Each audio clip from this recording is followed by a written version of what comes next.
Batman Arkham Knight is a dark and gritty Batman game and delivers all in good taste. Gotham City is in dire need of the Batman, and Rocksteady Studios once again fulfills on its agenda to make its players feel like the Caped Crusader who has all the power to turn around his ruined city in turmoil. Scarecrow and his accomplice, the Arkham Knight, are terrorizing Gotham. Your gadgets, intuition, and refined combat skills are all you need to save the city once again. Batman Arkham Knight has all the clever level design and refined melee combat mechanics you'd expect out of a Batman game, but with an added twist, the Batmobile. The iconic vehicle plays a crucial part in puzzles and combat and makes the experience fresh. However, this new gameplay mechanic is often used as a scapegoat to finish off missions in a formulaic design that becomes increasingly annoying as you progress. Most of the time, missions will end in a somewhat forced upon inclusion of the vehicle to take out enemy tanks that patrol the city. However, the vehicle keeps the experience new and entertaining. It can also make the game drag at times. I am glad the vehicle has been included in core gameplay,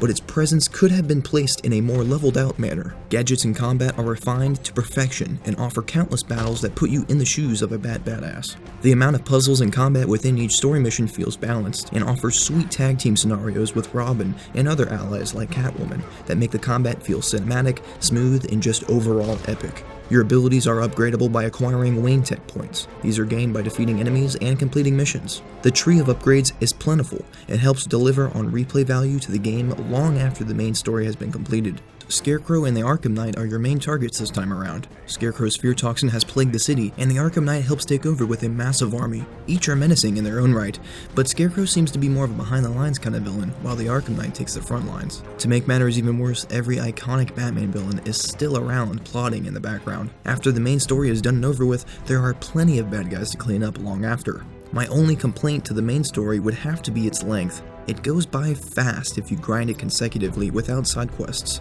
The side quests are broken up into segments, giving a percentage count to each quest. You can alternate quests this way and pick up on the ones where you left off whenever you want. Sometimes you are required to discover the remaining part of the side quest in order to fully complete it, making you explore the world even more.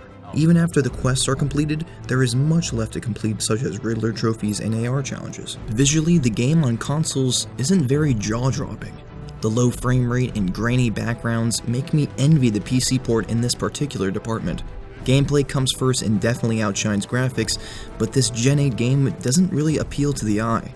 The open world of this game is cram-packed and at times feels boxed in with not enough space. Even so, the amount to do within the game makes up for the lack of overworld space. Batman Arkham Knight is a stellar experience. The combat has been refined to a science, and its overall content is packed full. The addition of the Batmobile could have been incorporated better, but for the most part kept things new and enjoyable. The visuals were a bit of a letdown on consoles, and its world felt a tad bit too small, but its gameplay and narrative triumphs. You'd be silly to pass this game up, despite a few shortcomings. Batman Arkham Knight earns an 8.5 out of 10. Wake up.